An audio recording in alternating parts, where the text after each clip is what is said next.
reports of subcommittee. Chair Graham, would you like to report out yet, or do you want to also table that? Okay, Member Graham. Thank you.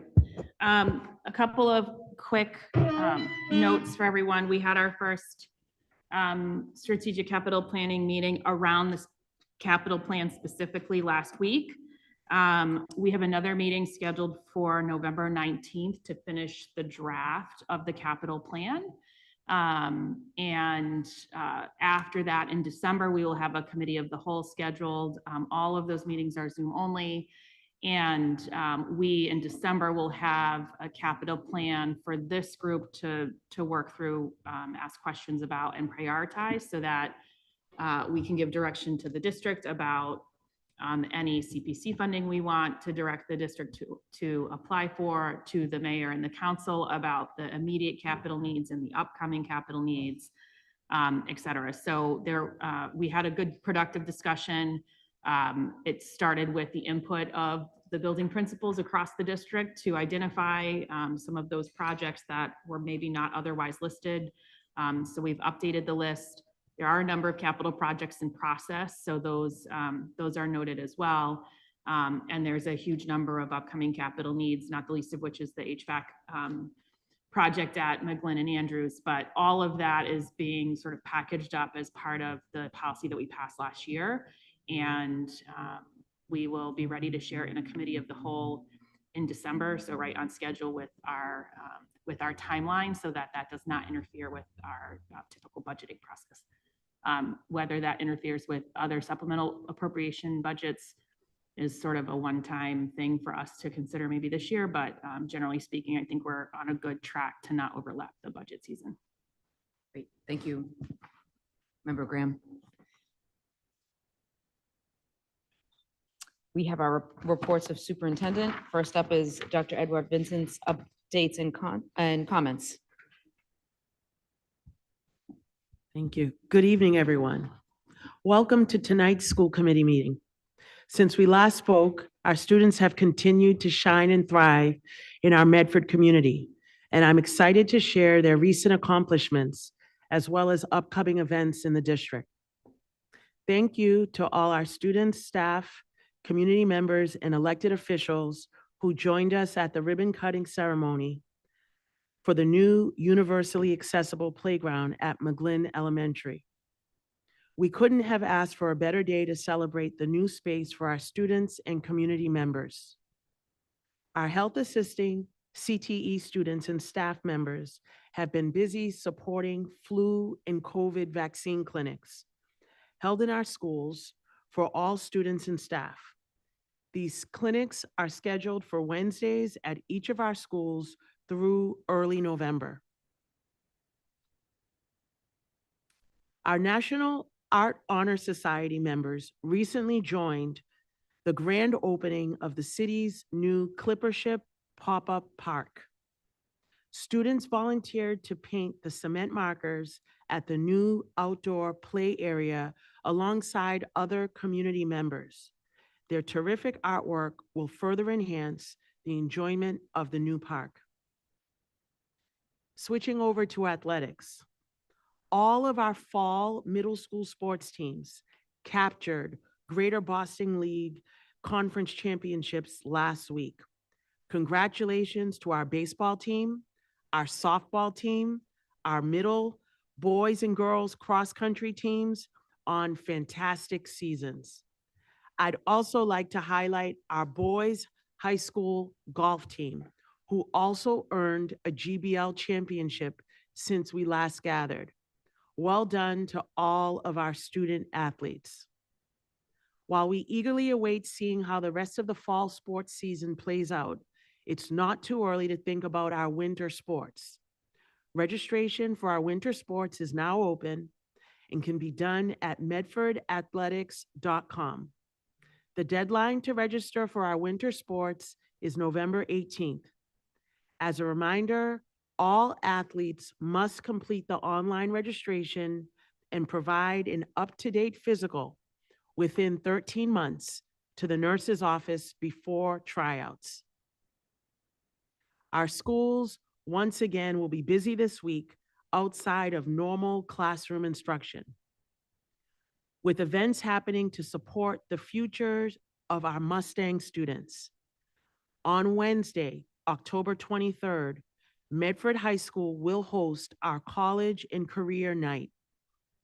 Our annual college fair for all middle and high school students and families will be held from 6 to 8 p.m. at the Medford High School Gymnasium.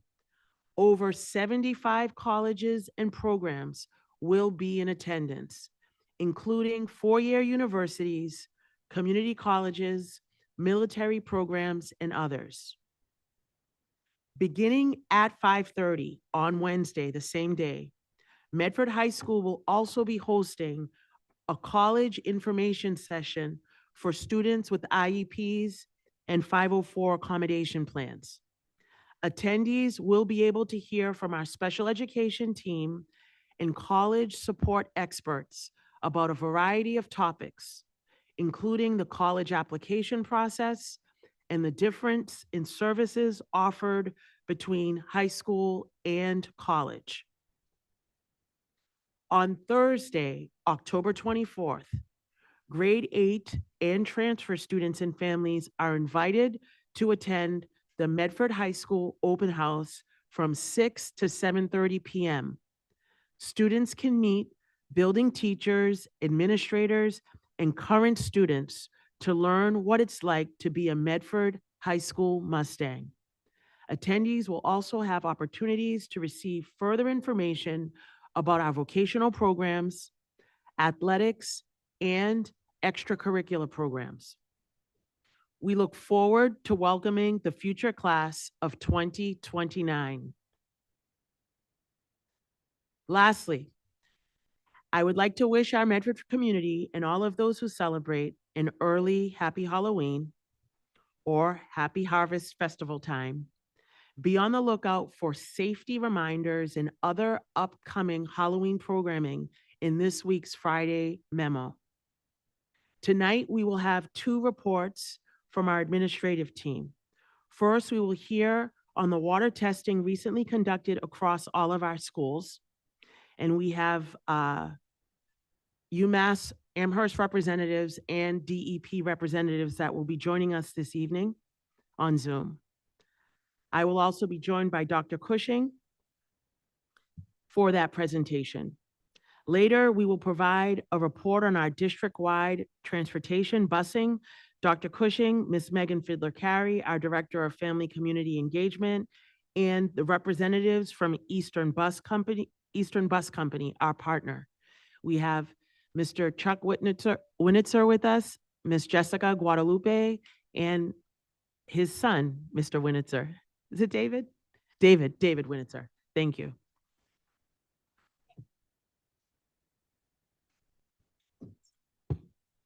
Thank you, Dr. Edward Vincent. We have a report on water testing. Dr. Edward Vincent, Superintendent, Dr. Peter Cushing, Assistant Superintendent of Enrichment, Innovation and Operations, and Department of Environmental Protection Representatives Alex Smith-Lynn, Project Manager, UMass Amherst, Hannah Parzan, Project Manager, UMass Amherst, Yvette DePisa, Program Director, and Jessica Sabarowski, Environmental Analyst, Marion Borowski, Technical Assistant Provider, UMass Amherst, and Kate Gallagher, Technical Assistance Provider, UMass Amherst. Welcome. I'm going to just turn on your microphone. Thank you. Thank you. Good afternoon, Madam Mayor and members of the committee. All right, sorry, red means go now. Thank you for this opportunity to present and to have the team from UMass on with us as well. They will be presenting a slide deck momentarily to talk through. But one of the reasons why we initially started this water testing was to be able to participate in what is known as the SWIG grant. SWIG stands for School Water Improvement Grant. One statistic that I saw was that over 82% of Massachusetts schools have some type of lead in their water. So in 2016, the governor authorized funds to be able to test water in schools and then also provide some funds for replacing drinking and bottle filling stations in schools. So in order for us to be eligible for that and to also have concern and the utmost focus on the best drinking water possible for our staff and students, we began testing the water. Madam Superintendent, would you like to say anything before we move on to the team from UMass? Yes, I would like to thank the team from UMass and DEP for partnering with Medford. I've had the opportunity to speak on several occasions with Ms. Marion Berkowitz, Mr. Alex Smith-Lynn, and Ms. Yvette DePisa, just with them sharing their expertise and the work that it is that they do. I look forward to hearing from the members of the team this evening, and they are prepared to talk about their programming and answer any questions that may come up. So without further ado, I believe all of you have been made co-hosts. So Alex, the document is shared with you. I think you should be able to do it right now. I Yeah, shared it. I just wanted to confirm, do you want us to present, or did you want to present it and then we kind of go through it? Okay, I'm willing to let you. I'll pull the slide deck up then. No problem. Thank you.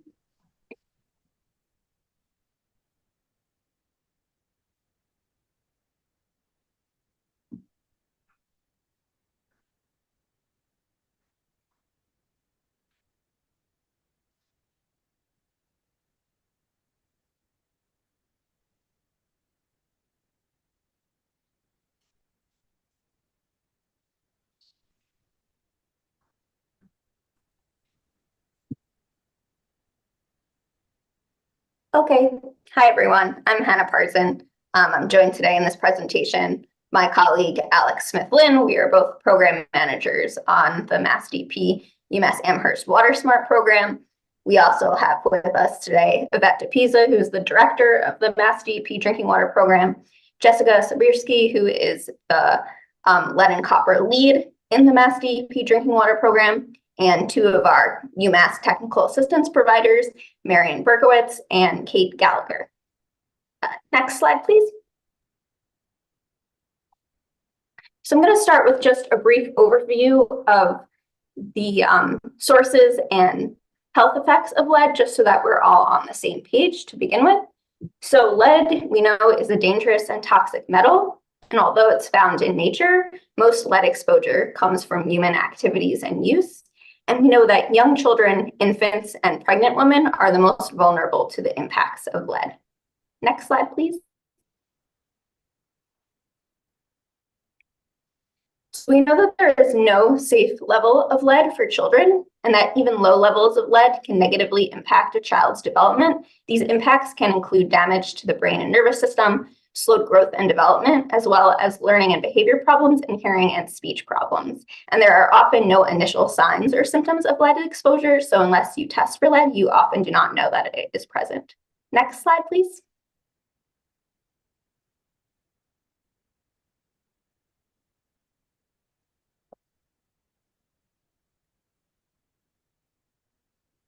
Thank you. There are many different sources of lead exposure for any particular individual. Lead has been found in some consumer products, in some paint, but EPA does estimate that drinking water can account for upwards of 20% of an individual's total exposure if lead is found in the drinking water. Next slide, please. When we talk about lead and drinking water, it's important to understand how lead gets into drinking water. So typically lead is not found in the water that comes from your public water supplier, but leaches into the water through either lead service lines or lead plumbing or faucets or fixtures within your home or building. So you can see in this graphic here, there's a couple of different examples of the types of pipes or fixtures in which lead may be found and may be causing lead to be leached into the drinking water. So this could be from a service line, which is the line that connects your public water system water main to the pipes that enter your home, or within the pipes in the home as well, or building, in this case, a school or childcare facility, or actually in lead can be a component of the faucets or fixtures or solder or fitting that are in your sinks or other outlets. Next slide, please. So in Massachusetts, in terms of regulations that we have here in this state, we do not have any state regulation that requires schools or childcare facilities to test for lead. However, because if you don't test, you don't know if it's present, Mass DEP does recommend that all schools and childcare facilities test all of the fixtures that are used for drinking, cooking, or medical purposes for lead. And then we recommend that you take certain remedial actions based on those results. And we'll go over what some of those potential remediation actions and follow-up actions are a little later in the presentation. Next slide, please. We also wanted to make you aware of some recent federal regulations. So just earlier this month, EPA announced the Lead and Copper Rule Improvements, or the LCRI, which makes updates to requirements for public water systems around lead and drinking water. Some of these updates include starting in 2027, that communities for public water systems will be required to replace lead service lines within 10 years. The action level, the lead action level, has also been lowered from 15 parts per billion to 10 parts per billion. This means that communities would have to notify the public and take action when they test above that 10 part per billion level. And then specifically for schools and childcares, starting in 2027, public water suppliers will be required to offer free testing to all the schools and childcare facilities that they serve or that they provide water with. Again, this will not be a requirement for any testing at any school or childcare facility. There is nothing that will regulate schools or childcares on a state or federal level to actually perform testing. Will just be a requirement that your public water supplier offers to do free testing at your school or childcare facility if they provide water to that facility. So starting in 2022, Mass DEP, through the Water Smart program, began a pilot program to help a number of public water systems offer this testing to their schools and childcares ahead of this federal requirement. And if any school or any public water supplier was still interested, we are still offering that opportunity through our Water Smart program. Next slide, please. Yeah, so thanks, Hannah. Now I'm going to talk a little bit more about our Water Smart program. That's what we are discussing today. Obviously, the goal of our program is to provide free technical assistance and testing for all schools, public and private, and child care facilities throughout Massachusetts that have not previously tested in our program. DEP, we've been running a lead testing program since 2016. The current phase of the program has been going since 2020. The first round included comprehensive testing of all fixtures used for drinking, cooking, and health reasons. We've tested over 150 schools and 650 childcare facilities since 2020. That's in our current phase, which is known as the Water Smart program. This effort involves many partners, including UMass Amherst, Department of Public Health, MA Water Resources Authority, the Department of Early Education and Care, as well as the Department of Elementary and Secondary Education. Next slide, please. Got a little bit cut out here, but the program process is the first step. This kind of goes through how we do the Water Smart program and our process. The first step there, everything seems to be cut out here, so I can't see it entirely, but I can pull it up. The first step is to apply to the program. Then Mass DEP, myself especially, will then review and accept your applications. Like I said, as long as you haven't previously tested and you're a licensed childcare facility or school in the state, you will be eligible and you will be accepted to our program. Then our technical assistance providers, Marianne and Kate, among several, will then contact the facility and design a sampling plan. Then sampling will be performed with the assistance of our technical assistance providers. The samples will then be collected. This is step 5, will then be collected and mailed to a laboratory. We have several approved laboratories that we use regularly for this testing. Then to step 6, we receive and help you understand the results, including identifying actions to take and to address any elevated levels of lead at your facilities. And then finally, step 8, we distribute information to teachers, parents, students, and deliver certificates as well as Brita filters. There's also an additional step, which is step 9, which I'll discuss later, which is the SWIG program, which we talked about previously. It's not actually run by Mass DEP, but we work with the Clean Water Trust to implement this program, and you have to go through our program or at least have data in our EEA data portal to be able to apply to that program. Next slide, please. So discussing Medford Public Schools testing, why was this testing done? Obviously, Medford school districts, they were being really diligent in testing their public schools for lead, as Mass DEP recommends testing every 3 years. This is an entirely voluntary program that we're running. There's no mandate, as we said earlier. But it's very important because, if you don't test, you don't know. And lead is especially dangerous for children, as we discussed earlier. So by performing this testing, Medford Public Schools are now eligible to apply for those school water improvement grants that we discussed earlier. These can provide funding for installation of water fill stations, which will ensure safe drinking water, and they can replace contaminated fixtures in your schools. Next slide, please. Talking about the public school testing, some more. Medford already, they applied. That was back in January of this year at all of the schools. I think there was 8 of them. Testing was performed in May through June of this year, and results were shared subsequently with recommendations for remediation by our TAPs here today. From our understanding, signage has already been posted throughout the schools, advising against drinking water from fixtures which have found lead. Fixtures with levels above 15 parts per billion have been deactivated and are no longer in service.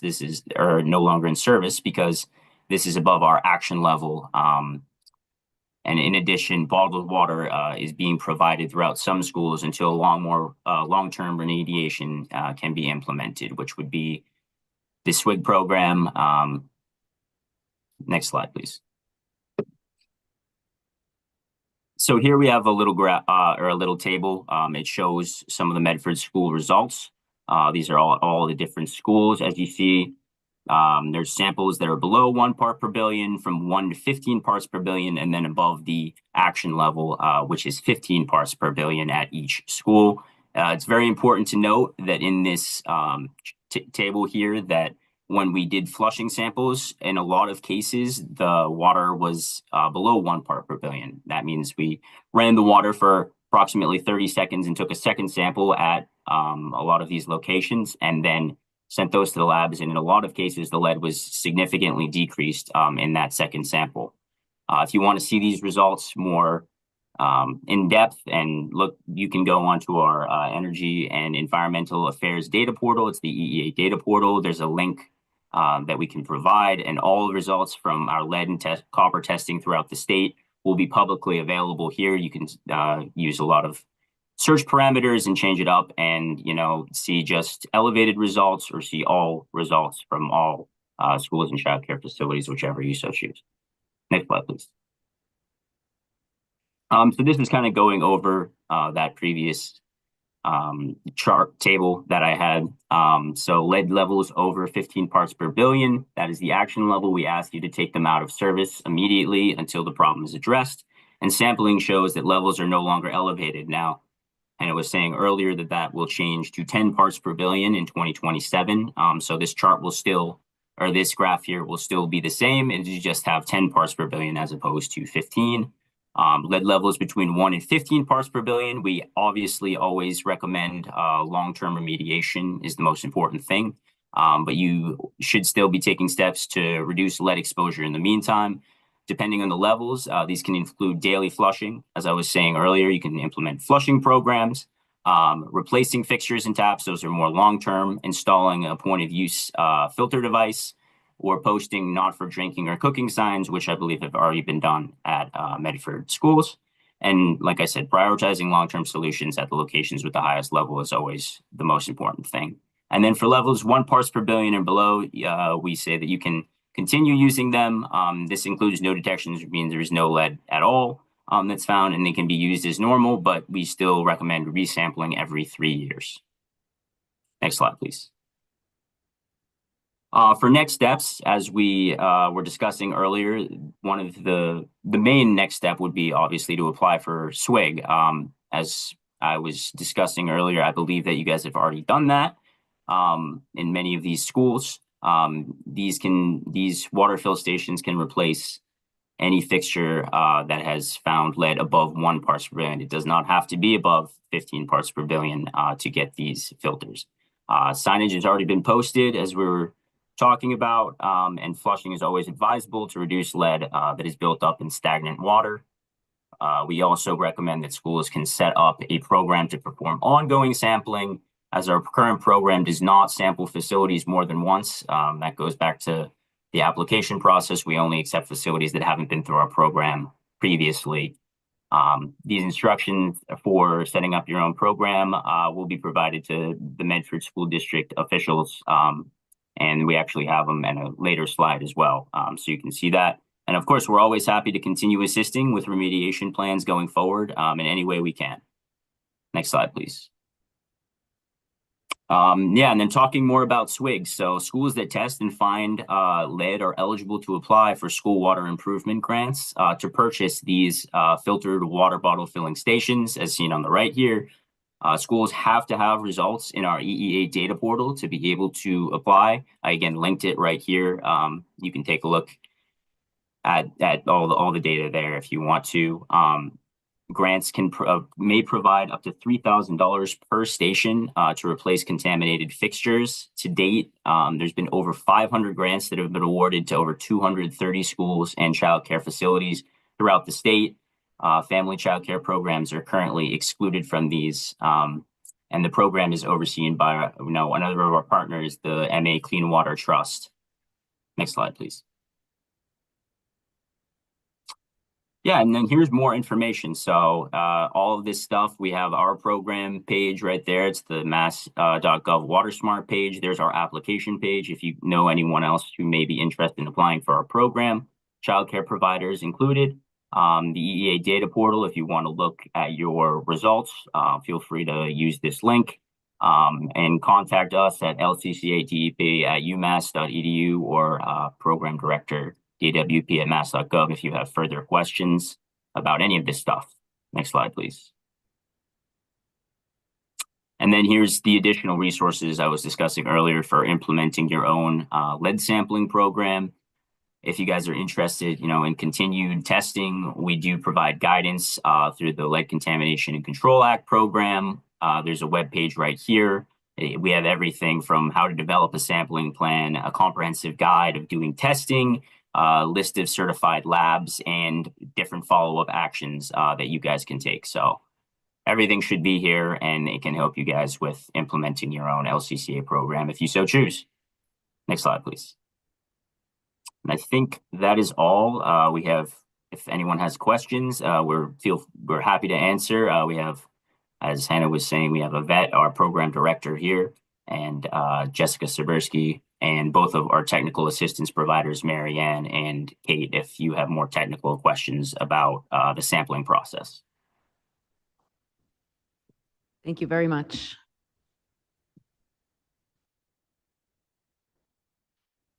Member Branley. Me first. So I'm just wondering if we can have a copy of that slideshow sent to us. Yes. To each of us can have that slideshow. Before this testing was done, was the city testing the water? I know the city tests the water every week. Are the schools part of that testing? Regularly? No, not weekly testing. I think this city does 1 or 2 locations in each school per year. Okay. So nothing extensive like what WaterSmart has done for us. Do the testing that came from this go to the water department? Like what is the follow through in collaboration with the city? So I'm working closely with Marianne O'Connor on next steps for the SWIG grant. We applied for the SWIG grant. It's 2 phases. Phase 1 is the initial verification application, and then that was done on October 3rd. We were notified that we were moved on to Phase 2 on October 15th. Marion and I will be working on that, and then Marianne O'Connor and I will work on a plan moving forward. These results are all shared on the state website. They are also updated with all of our remediation actions based on the recommendations in the Excel spreadsheets that were shared with us. So that work, with the exception of one location that I just have to verify of Flushing, is the hundreds of locations that were done are all updated as of this past Friday night. So. And yes, anything our water department, Mr. Souza, I believe, received results, and he forwarded them to the schools over the summer. Okay, so the Department of Public Health, the plan moving forward, can we be notified what the plan is going to be moving forward? Okay, I think that might be it. Thank you. Thank you. I don't know if this is a question for the folks on Zoom, but I was curious how many filling stations we would be eligible for in Medford. Is it like per number of students? Is it based on square footage? Like, how do you decide how many we would be eligible for under the grant? So we don't directly deal with that. That's the MA Clean Water Trust. It's like a program that we work with, but we don't actually give out those grants ourselves. So we would have to ask them. I've seen over 50 in some cases. I think that was with Worcester, but I don't have any more knowledge about that currently. Yeah, you're typically eligible for one for every fixture that tests above, every eligible fixture that tests above 1 part per billion. So you would have to look back at your results for which of those fixtures would specifically be eligible, but there's no limit. It's based on which ones would be needed to be replaced. Wow, that's fabulous. Thank you. And I think the other question that I had was, are the results that we saw here unusual in any way? Like, my first thought was like, how do we have all this like lead in our fixtures? And I just didn't know if this was unusual in some way for us, or if this is pretty common based on what you see in other districts. We do see a lot of situations with similar results. Typically, it's in schools that are built prior to 1988, because that was when they stopped using lead in pipes. But, it isn't infrequent to see lead above, 1 part per billion in, more recently renovated schools as well. About 65% of the schools and childcares that have tested through our program have at least one fixture that tests above 1 part per billion. So it's very common to find lead in facilities. Thank you. That is just helpful context to understand, because our buildings were not generally built before 1986. So is the typical remediation, I know it's different for everybody, but is the typical remediation at that point simply simply replacing the fixtures, or are there other potential things that need to happen in terms of our planning?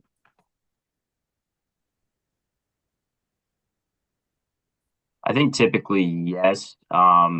Like I said, implementing flushing programs is something that we regularly suggest as well. That's typically if the results are not above 15 parts per billion, the action level. Like I said, if it's above 15 parts per billion, we ask you to take those offline immediately until they're replaced completely. But from anything from 1 to 15, we typically suggest flushing and, like I said, prioritizing long-term remediation efforts.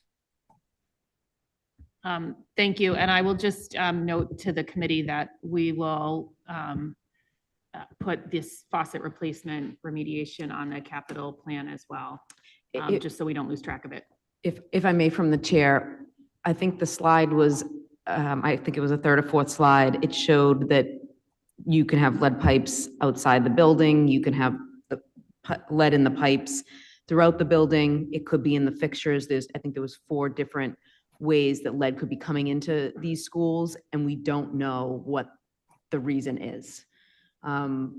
Facilities and grounds director from the city was notified of this probably beginning of last week, the week before, and immediately took action to start testing the fixtures. So we've got replacement fixtures, and we're going to be retesting those locations that we're going to test out. So we don't know the cause of why we have lead in our new schools that were built far after 1988, but we are working to get to the bottom of it. Thank you. Member Reinfeld. Yes, so this presentation was very much about remediation. I am wondering, while we have these folks on the line, if there's anything we need to be keeping in mind for a new building that could potentially be coming to Medford in the next few years, we hope. I would say, just try to do, sign it up and probably get it tested again. Obviously, we always recommend testing in facilities, including new facilities. We have found, situations where even new buildings will have elevated lead or copper levels. So it's important to do testing. At the end of the day, there is no mandate, but as we said, we always recommend it. So. Also, too, we work with the plumbing board and the plumbing inspectors. So as part of a new building being constructed and you're following the local plumbing codes, they are going to be checking to make sure that the piping that they're putting in is lead free. And then you will be doing testing before you put that water line into service. And if in fact something is identified at that point, the building does not go online until they have addressed these issues. And that would be for electrical and any other one of the services that would go to a building. Absolutely, of course. Are there resources available to help with some of that? It's not remediation if it hasn't happened yet, but you mentioned grants for getting filling stations. Is that sort of thing available for new installations? I know that the sampling part of it, there'd be funding if you're part of the SWIG program. We like to, for instance, when you install like a bottled water filling station, that has to test out and ensure that it's meeting the standards, and that testing is covered. I am not that clear on a new building, but I can certainly find out and we can get back to you on that. Thank you so much. Thank you. We're going to go to Member Intapa. Thank you, Mayor. And thank you, Mayor, for also the clarification on the fact that we just still don't know what's going on. And I find that deeply unsettling, and we got to figure that out.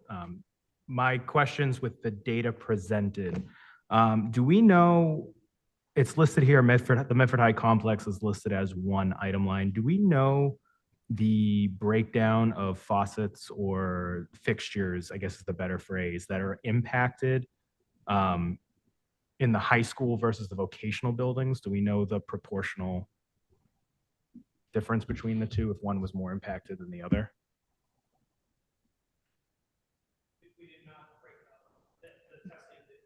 Okay. No, that was just one question. I mean, I suppose I could go through and look at each location, but it was not differentiated for that. It was just seen as one Medford High School. Okay, cool. No, I just wanted a clarification on that. And then also curious as to why, looking at the numbers again, why the 2 middle schools with the Andrews being impacted the most with, above 15 parts per billion with 52 fixtures affected, and the McGlynn Middle School with 33. I guess that has to go with the investigation when it comes to why it's happening and what it's happening, but that is a stark number and difference compared to the rest of our schools. So I'm not sure what that says for the data, but I just wanted to make a comment about that. And then in terms of turnaround with data, do we know what the appropriate time is? Because the last number I saw was June. Do we know when the turnaround is for when we should be getting this? Like when we do testing, how long does it take to usually get results back? We were receiving results from June on, Okay, depending on the building. okay. Sounds good. I think that's all I have, but just wanted to thank Mass DEP for doing this great work and for helping us figure this all out. But yeah, that's all I have to say. Thank you. If I could just address the, I can't speak to the why, as Madam Mayor said, with, multiple possible reasons. One thing that Director Riggi mentioned during our conversation last week was that up until, I believe it was 2014, lead was still being used in both solder and the plumbing fixtures themselves. So even though I believe it was 1986 when the Clean Water Act restricted lead pipes, that was still being allowed to happen. So we're replacing, as the mayor mentioned, we're right now replacing 2 faucets at the worst locations in each building, faucets, fixtures in each building. We will then go back and retest those to see where we are on the numbers, following the protocols that were outlined here. And I'll just point out, even though it's concerning, I think we all know that every faucet or any place that tested over the 15 millibytes per billion has a sign on the faucet now, as of October 3rd. Brooks was sooner, saying hand wash only.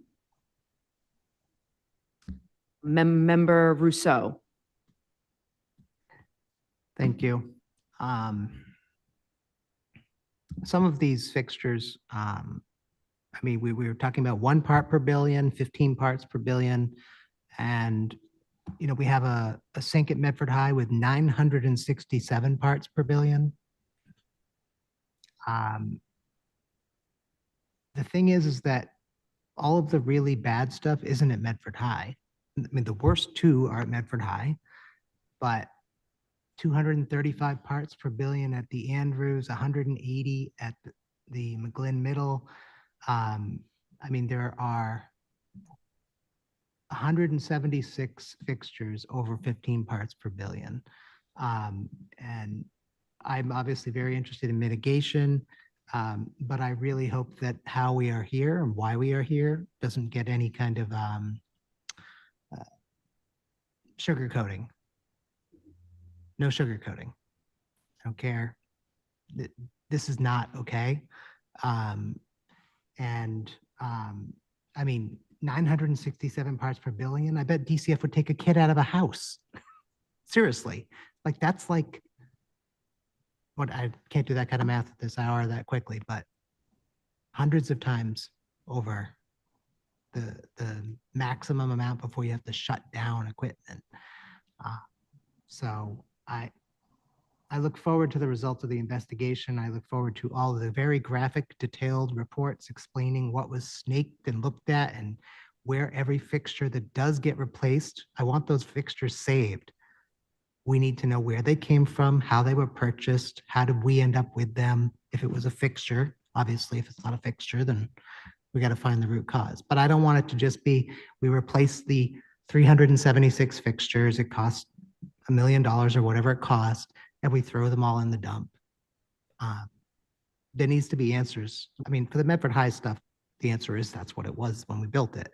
But for everything else, I want to know who received funding to sell us a piece of equipment that was not necessarily allowed at that point in time, because I just can't believe that these levels are a result of purchasing the appropriate stuff and then and putting it in front of children. So yeah. And I do have a question about whether or not it makes sense for the school committee to draft a policy on required testing. One of the things that's very unclear right now is well, what does it cost to test every fixture in our whole school system?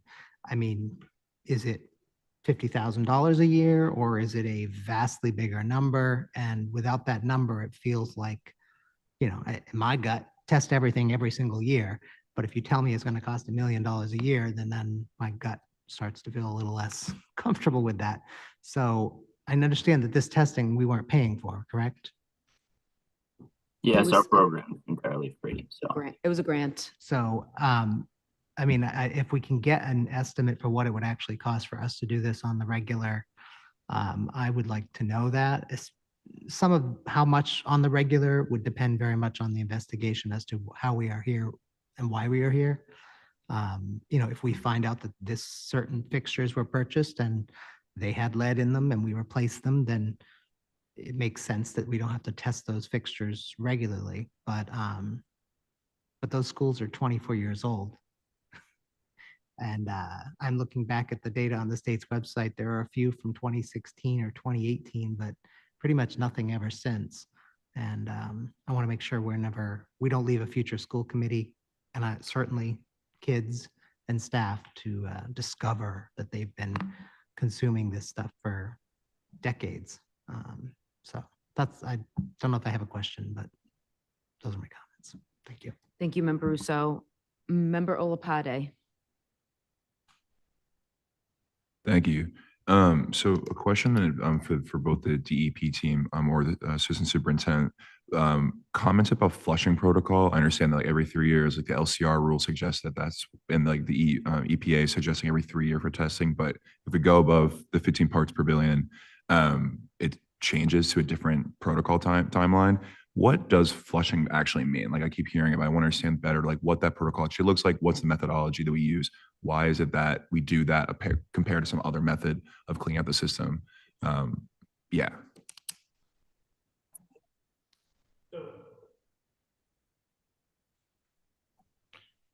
So on the fixtures that we are flushing, which are very few in comparison to the total number, those are controlled by either kitchen or nursing staff. You know, we posted every fixture in the district, regardless of result, to make sure that we were being on the safe side when we got these results back. The reality is that myself and Director O'Connor were uncomfortable leaving flushing in every other location. We couldn't reliably say that it would be conducted if it's in a nurse's office or kitchen or a place like that, we can reliably say that someone will flush it. All right. And it's 30 seconds. It's done at the beginning of the day. I think most people are actually running it for longer than 30 seconds. And you can also, for safety's sake, do it multiple times during the day. I believe in one of the conversations with members of the team online to do it at 3 o'clock as well, if the water has been sitting, but it is done at the beginning of the day to make sure that it is flushed in those limited locations. Right. So it's not a flushing of the entire water system. It's just specific portions of the building. Correct. Okay. And then I guess and I actually want to agree with my fellow committee member. I think that there should be some explanation about how the actual costs, how we're incurring those costs of the yearly or tri-yearly testing, just because I think that if there is a way for us to afford it, if depending on what the cost would be, to having a more consistent process, just because evidently, even though these buildings were built post the 84 rule about changing the piping, that's still an issue evidently. So I think there is a way for us to kind of have a conversation about testing more consistently. I would like to know how to do that as well. Thank you. DEP would also like to just touch upon the flushing programs. We actually send around notices like after holidays and periods where students are out of the schools. We encourage flushing, because what flushing does, the intent is to bring water from the street where we know that the public water supply is providing water that does not have elevated lead levels, to bring that water into the school and to the taps. I also wanted to mention that use pattern is also very important, because we have noticed that when you find very elevated levels of lead, when you look at the use pattern, you may find out that that particular faucet is not being used, and therefore the accumulation of lead or other buildup might be why you're getting really high levels at a particular point. Our experience is that in some schools, we have said if you're not going to be using this faucet on a regular basis, that maybe you don't need that faucet, and therefore they can go to another location on the same level where there's more active use. We've also identified that faucets within classrooms that, for whatever reason, don't get used tend to have higher levels. So that would be something we would encourage you to look at. Look at your use pattern as you determine where you're going to put your bottled water filling stations, or to encourage the students to drink, and to also look at our information on flushing, because we have a lot of guidance on our webpage on how to do that, and maybe work with our TA providers as needed. Thank you.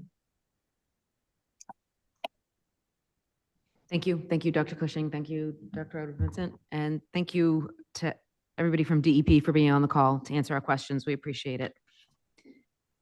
We have a report on the district-wide busing. Dr. Peter Cushing, Assistant Superintendent of Enrichment and Innovation and Operations, Ms. Megan Fidler-Carey, Director of Family and Community Engagement, and Mr. Chuck Winitzer, owner of Eastern Bus Company, and Ms. Jessica Guadalupe, Eastern Bus Medford Manager.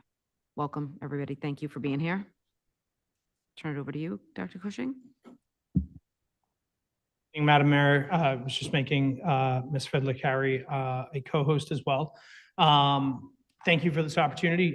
So Medford Public Schools is in the last year of a 5-year contract with Eastern Bus Company. We're currently working on our procurement for the next contract. We currently run 14 buses at the Medford Public Schools, 1 bus for North Medford at Medford High School.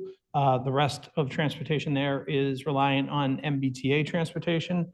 And then we run the buses combined for our middle schools. All students walk from the McGlynn to the Andrews at the end of the day, board the buses there, and then are moved throughout the city to their bus stops. We have buses also for our elementary schools, as you know, but we also now offer and are trying to offer more transportation for families looking for aftercare, specifically to RSK, Ready Set Kids, and I believe it is called Sigma.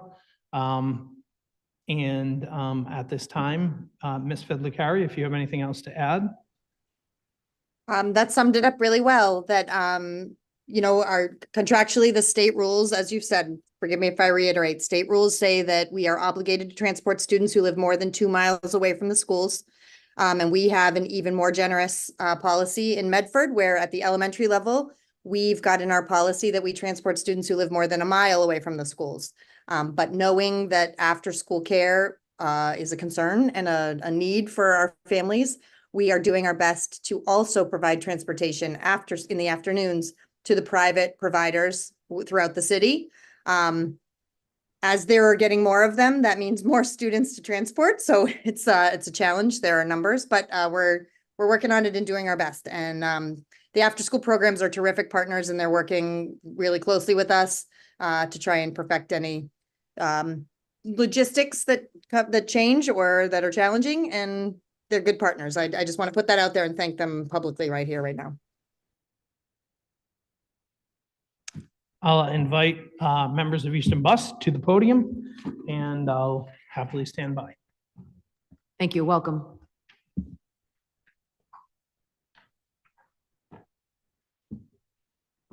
Well, we came because the superintendent has been speaking with me, over the beginning of the year till now. We've also been working with everyone we can to try and put things together. It's a difficult situation. I don't know if everybody knows that it is a serious driver shortage problem that every company is having. I know we do a bunch of districts, Medford being one of them. We've been doing Medford for a long time. And since the pandemic, it's a struggle to keep, everything full. We try, but, you know, we train as much as we can. As a company, 5 years ago, we bought a building up in Barica just to set up our own training course. So it was approved by the state, and we do all our training there. So it's a big piece for us trying to stay up. At this time, we are training many people. We do have people testing, but one of the issues we have is we're trying to support all the communities we have. So we get one guy, we move him to a place, another guy, usually depends on where they live. So that's the biggest thing. Medford and Malden, we don't have, you know, the most drivers coming from there. Most of them are coming from Dorchester, Roxbury, whatever. So it's a little easier to get them in different situations. But Medford has a bunch of guys that come in from Dorchester and Brockton to drive. A lot of them have been with us a long time. So we are trying to get it together. We did get the word, you know, late in the spring that you were looking to add. And at that time, we knew going into the fall, one of the big problems we have is people, they collect unemployment for the summer. They promise that they're coming back, and then we get to September and we lose 10, 12, 15 people. It's been consistent over the past 5 years that this has been something that happened, and we saw it coming. So we prepared for it, and we got 15, 16 guys to start, but you know, they were all just, you know, brought in and put right into routes we needed right away. We were able to right away get the 14 buses for Medford with the word that, you know, if there's any way we can add 2 more buses, that's what they want. They want to add 2 more buses. And we told them as soon as we see the situation where we can do it, we're going to do it. You know, we're working hard on it. Medford is on the top of the list. Everybody will get one first, and then when we get a second one, that's when we'll push the second one in. You know, so we are trying very hard to get into the situation that Medford wants at this time. Like I said, I've spoken to the mayor. Jessica has spoken to Megan over and over about what we're trying to do. We've worked as hard as we can to get any overages covered. We've done everything we can to get all the buses going where they have to go and getting them there on time. The regular buses are running excellent. You know, we've worked hard to get control of the overages. You know, we don't have any overages. We haven't for a while. But at the beginning of the year, you actually, you know, you run into it where we don't know a bus is going to have, you know, 70 kids when last year it only had 44. But, you know, it happens every year. We know what we have to make for adjustments. And, you know, with Megan and Jessica, we've been able to put everything together.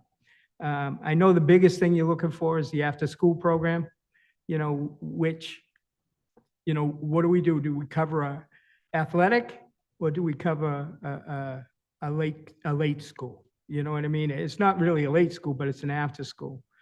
So we do have some commitment to athletics, but we even make them wait and try and get the regular buses first. Even this one goes before an athletic event.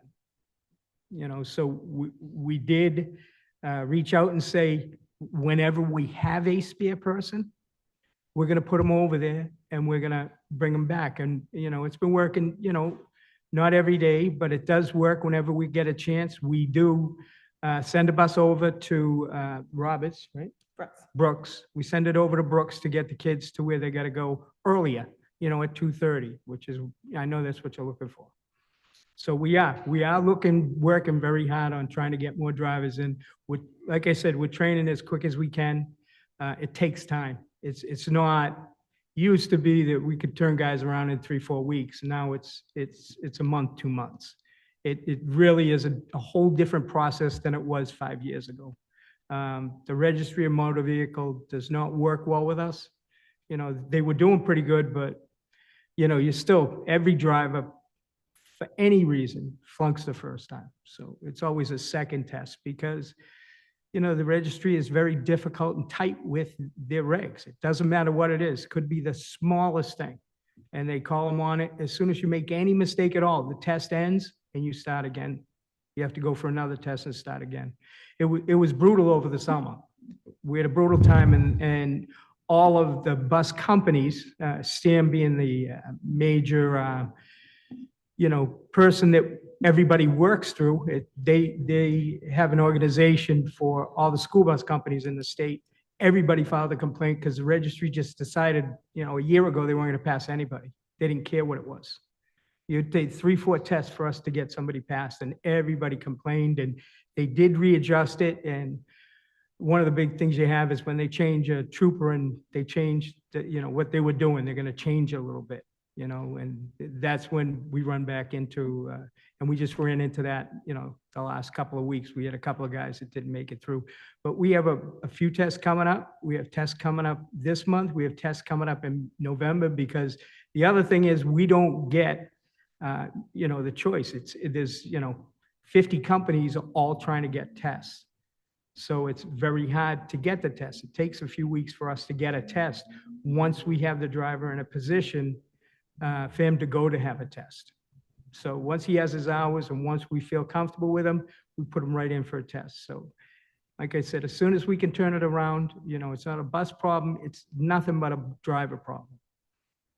So we are, and I've been talking to everybody here to try and let them know we are working on it, and I have, like I said, I have every community I have is looking for extra buses. It's across the board right now that every city I have is requesting 2 buses, 3 buses. Thank you. We have just a few questions. Member Graham. Thank you. Hi, I'm Jenny. Thank you for being here. Couple questions. When you think about the people that are in the pipeline to be tested, how many of them are coming to Medford, and do you have any timeline at all? We don't know when they're going to pass. We Okay. have guys, like I said, we have yards all over the area. And like I said, it kind of goes where the guy lives. We don't try and just do that, but if somebody lives in Malden, Medford, Melrose, anywhere over in this area, they're going to Medford. We have drivers that come in that live up near Lowell, Barica, they go to the Barica yard. We have guys down in Randolph and Brockton, a lot of them go to Newton or Wellesley. It's just, we're spread out. So until we know, where the guy is, we try and work with the people. If you live in Medford or this area, we say, we're gonna move you to Medford, and they're fine. But if we take somebody from Brockton that has a friend in Newton and says, I'd rather go to Newton, we can't push them, we won't get them. If we take a guy and try and put him in Medford and he wants to be in Newton, he's not going to stay with us. He's going to leave on us. So we do have guys that if they pass in the next, few weeks from the area, I have a couple from Medford, Cambridge, somewhere with this area that are going to be tested. We can't guarantee when they pass, but as soon as they do, we'll move them. Best case scenario, maybe Thanksgiving, maybe 3 or 4 weeks, depending on what occurs. If nobody leaves, because it's a fluid situation, all things, we're confident within the next 6 to 8 weeks, we should be able to add 2 drivers to the city of Medford. But things can change very quickly. Appreciate that. A couple of other things, I think just strategically, there's a lot of conversation in Medford about the 1,000 kids who are not eligible for transportation to the middle and the high schools because they live between 1 and 2 miles. And your bus drivers can probably tell you that traffic around Medford is a nightmare. I am shocked that anybody gets to school on time at Medford High, because I live, a few blocks away, and it's like impassable to get through there even until almost 8 o'clock, and school starts at like 7:40 or something. So I think the other thing that we're talking about is all of those people who are driving their kids to school. That's a hardship for them. It's bad for our roads, and it would be far more efficient to put those kids on a bus. We obviously don't have the money to do that right now. But if that is to change, I think we could be in a position that when we go out to bid, we would be looking for additional buses. And I think I would be interested to know from you all how we can help the bus driver shortage situation. I'm not sure there's much we can do, but if there is something we can do, please let us know, because it's really important that kids get to school on time. And if the bus is late, that's a problem. If their parents can't drive them and they're walking 2 miles, that's a problem. So I want to make sure that we're doing what we can to support you all as you think about, getting additional drivers here. The other comment I did have about the after-school programs in the afternoons, I appreciate the willingness to send the buses when they are available. I think that is a huge help, and the folks whose kids are sitting and waiting for a really long time are really appreciative. They obviously want that to already have happened and be done yesterday. But I was talking to some parents recently, and they were talking about how their kid spends an hour on the bus from the Roberts to the Square, and you all made some sort of route adjustment recently, and the parent sought me out to tell me that the change was dramatic for their kids getting off at their after-school program. And it was the difference between, it was like a 40-minute, 45-minute difference. So thank you for that. And I am interested in where else our routes can be optimized like that, so that kids are not sitting on the bus, because the truth is they're sitting in the elementary schools for some amount of time before they even get on the bus. Yeah. So for kids to not be getting to an after-school program till after 4 p.m., 4:30, it's a very, very long time to wait, and parents are paying for those services that they're not getting. So if there are other route optimizations that can happen, I assume you use some sort of geo software that helps map the routes, but we would certainly be interested in anything you can do to support route optimization to get kids to their destination just a little bit faster. Well, there's not a whole lot in Medford or any other city we can do with traffic. Mhm. But if I see something, if I know what day they go and I look and see what they did, if they're doing something that I think they can do better, or Jessica, we'll look into it, straighten it out. We'll do the best we can, but it just, there are certain times you just can't move. Yeah, it's, Anything happens on the highway and Yeah. Medford closes. yeah. We know. We're on Mystic Ave. We're on Mystic Ave now. I drive by all the time. We see the backups on the highway from in front of us and on the other side of Mystic Ave. So, Yeah. and it does. As soon as there's a problem on the highway, everybody jumps off, especially in the square. Yeah. And it just shuts it down because the lights, you have too many lights and too many people trying to get through there. So, Sure. but we will look into it if we see that it's taken too long and the person that did it, they just didn't go the right way. We'll fix it. It is also that we have to take, when the logistics of the transportation come in, we also have to take the head counts in. That's why we do head counts. We're going to look at students. So it's hard to optimize routes when you're also dealing with overcrowding. Right. Because obviously we can't go over, for the little guys, we can't go over 77, which is a full bus. That's, all the little ones, 3 per seat. Yeah. Almost impossible because you'll get, they come in all different shapes and sizes. So Yeah. it's very difficult. But that's why we're always trying to do head counts just to update and see if we can take off dead stops and stuff like that. That is part of our normal protocol. Okay. To be able to make sure buses, we don't want buses going to stops that aren't there, just because it's on the list. And then my last question, we have had multiple incidents where students have been let off the bus in the wrong place this year. And I fielded a call from a parent who was pretty distraught about that on a recent Friday evening. And so I'm just curious from your standpoint, is there something we're doing in Medford that is exacerbating this situation where 5-year-olds get off the bus and cross the square by themselves? Is there something we could be doing differently to assist your drivers? How do we make sure 5-year-olds are not traversing the square by themselves because they got off at the wrong stop? So I actually know exactly what, that's from the Roberts. Mhm.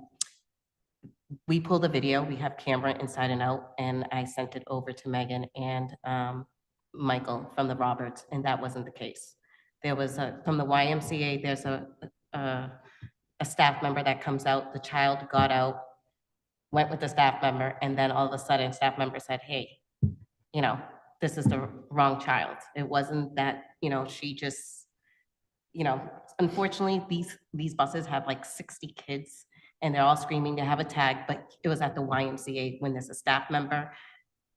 went with the staff member, and the staff member ended up calling because it was supposed to be the child was supposed to go to RSK. So the Y ended up calling and then ended up getting back to me, and I'm like, we pulled the video and that wasn't the case. But I mean, otherwise, if they're second grade and under, they need to have a tag. They all have these tags. My drivers know that they need to be looking. Today I was on a run this afternoon, and I'm like, wait a second, there's a tag, where's your parent? So we're looking out for where the parent is with the tag. If the child doesn't have a tag, that's where there's a problem.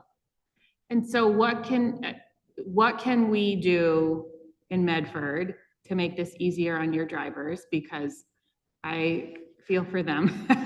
And when I thought 63 was the number, so I'm a little blown away that it's 77, but obviously it's a really hard job for them to keep control of the bus, to keep all the things from going right on the bus. And I'm just curious from your standpoint, like what should we be doing that would help the situation? The only thing that would help the situation is do what Cambridge does.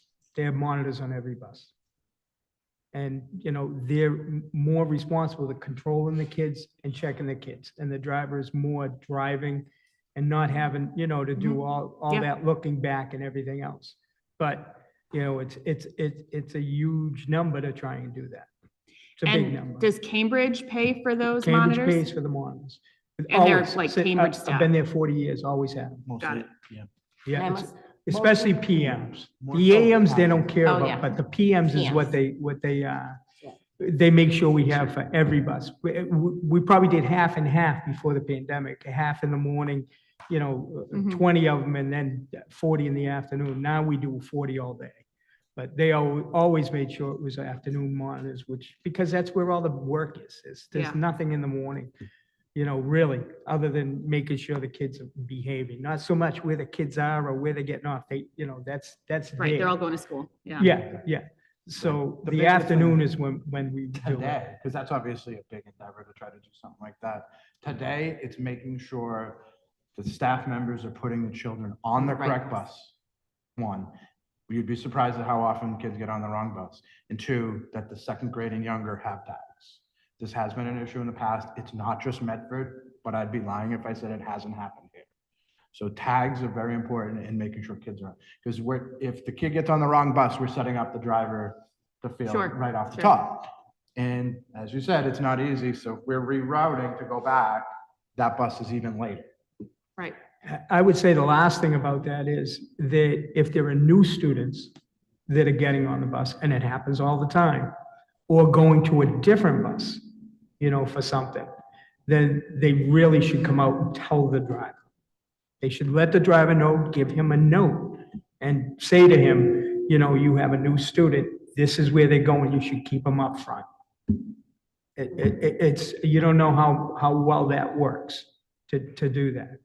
Appreciate that. Thank you for that. So I think my request to the superintendent is that the principals be asked to make sure that kids are all tagged, that there is some sort of protocol for what happens when a new student gets on the bus, so that we're in communication with the bus driver as that's happening. So I feel like I've seen that happen before when I've been in sort of bus area, but just to make sure that it is happening with some consistency, I think would be very helpful, and to try to lighten the load from a bus driver perspective. And then your point about bus monitors, we've been asked that question many times. Obviously, it's a very expensive endeavor, and perhaps there's some relief coming on that too. So stay tuned for more. Okay. Thank you very much for being here. Thank you. One more member has questions, and then I think we're going to wrap up. Member Reinfeld. Thank you for being here.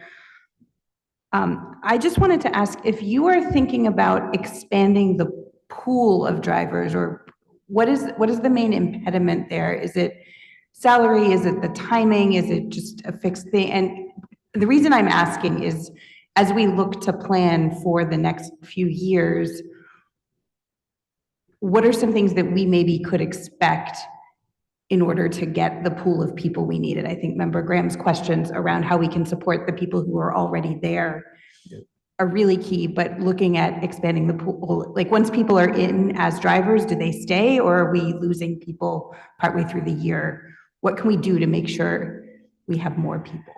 It's hard to say. I had drivers that I started with and I started the company and they've been with me forever. But since, and I want to say it, since the pandemic, it's a different group of people we're seeing.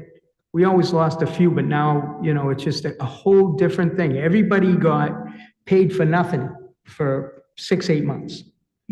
And everybody's offering basically the same money. We have to pay them a certain rate. It's not cheap. $34.25 is the current rate. Right, and would we be looking at that going up in the future? It's going to go up every year. It's going to go up. We know that. We have the newest buses in the system. We pay better. We pay more hours. We do everything we can to keep our drivers. Most of my drivers come word of mouth.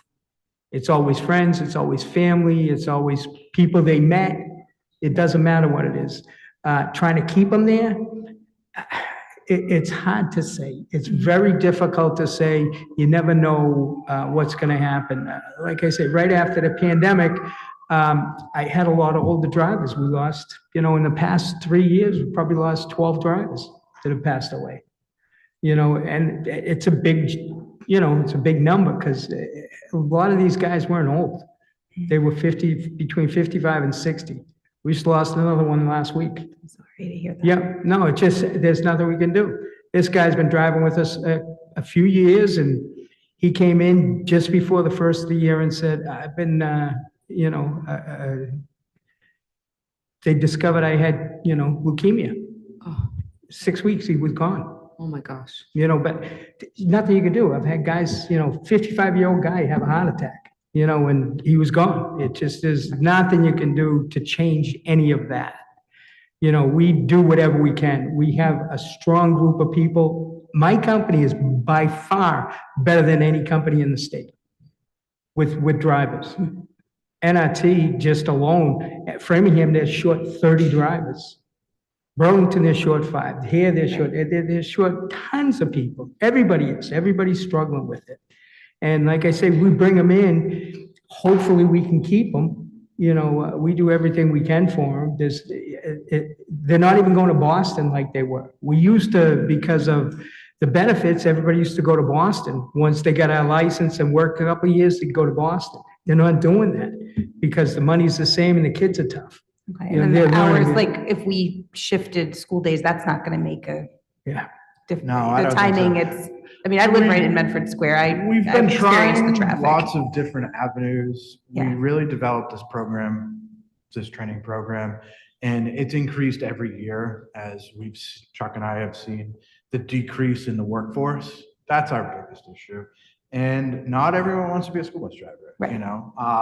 It takes a lot of patience with a lot of children, but it can create a good opportunity. So we're above prevailing wage. Our rates are above what the Attorney General requires for the city of Medford.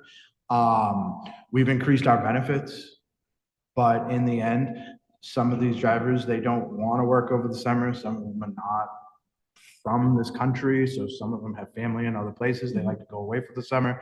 And they just don't come back sometimes. It's very difficult, but we have invested a lot of resources to fix this problem. We're optimistic come the spring, we are going to be turning over a new leaf, and with what might come out with this new contract through the purchasing department for Medford, we're optimistic we'll be in good standing. But the summer is a curveball. We just never know. Yeah. Thank you. But before we do, can I say one more thing quick? I just wanted to put a big thank you to say that Chuck is right about the communication. I want to give Jessica a huge round of applause and thank you publicly here, Jessica.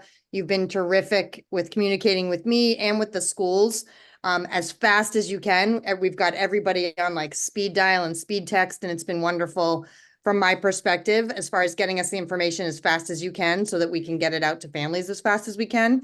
And I think that's an ever improving process that we've got about how to inform families about up to the minute things that they need to know about the buses. But I just wanted to say, It has been great whenever you can give us an early bus. I really appreciate the timely and quick and short communication and the long phone calls that we've also had into the night trying to be like, what can we do differently? Which is, I feel affirmed. A lot of that, what was said tonight is what we've, gone over a couple of times in our several times a month check-ins. And so I really appreciate all of your help and partnership with this.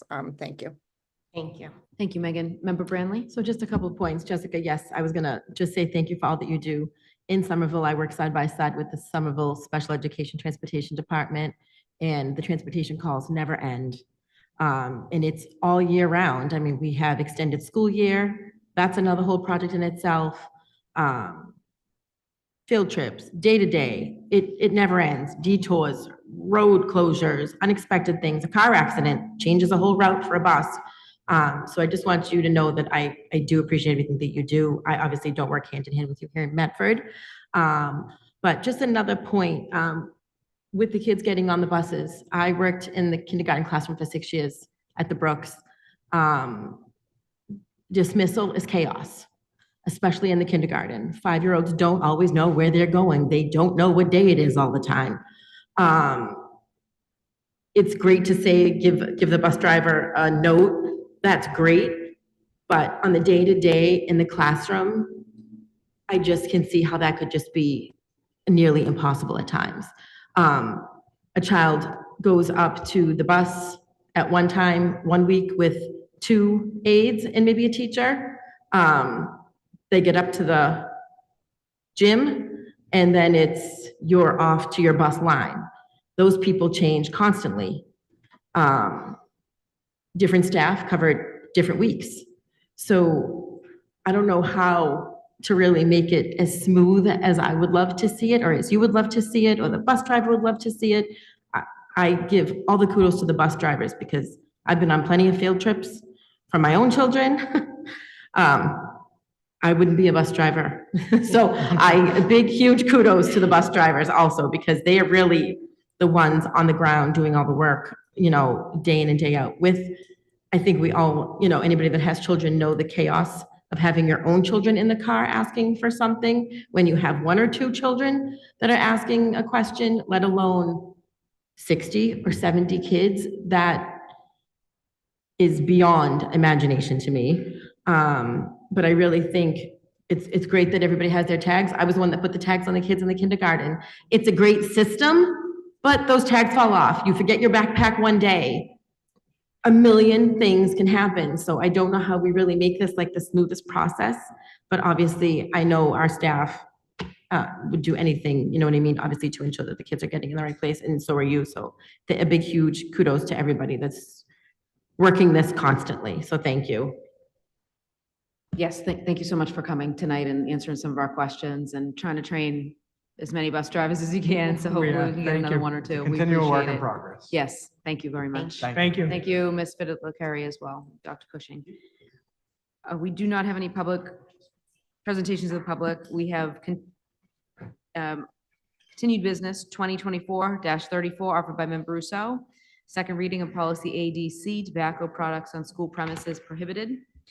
Use of Member Rousseau. Make a motion to waive the reading. Motion to waive the reading, seconded by Member Graham. All those in favor? Aye. All those opposed? Motion passes. Is there a motion for approval of the second reading? By Member Graham, seconded by Member Olopade. All those in favor? All those opposed? Second reading has been approved. We have 2024-36 offered by Member Rousseau. Second reading of policy GBED, tobacco use on school property by staff members is prohibited. Mayor, Member Rousseau, I'd like to make a motion to waive the second reading of policy GBED. motion to waive the reading of the paper by Member Rousseau, seconded by Member Olopade. All those in favor? Aye. All those opposed?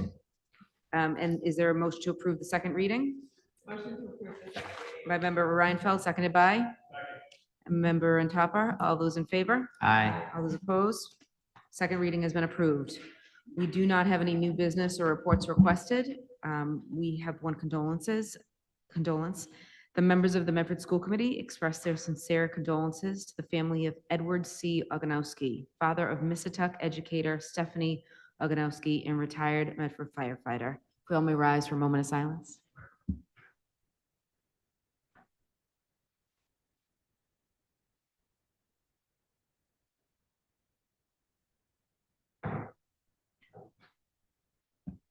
Thank you.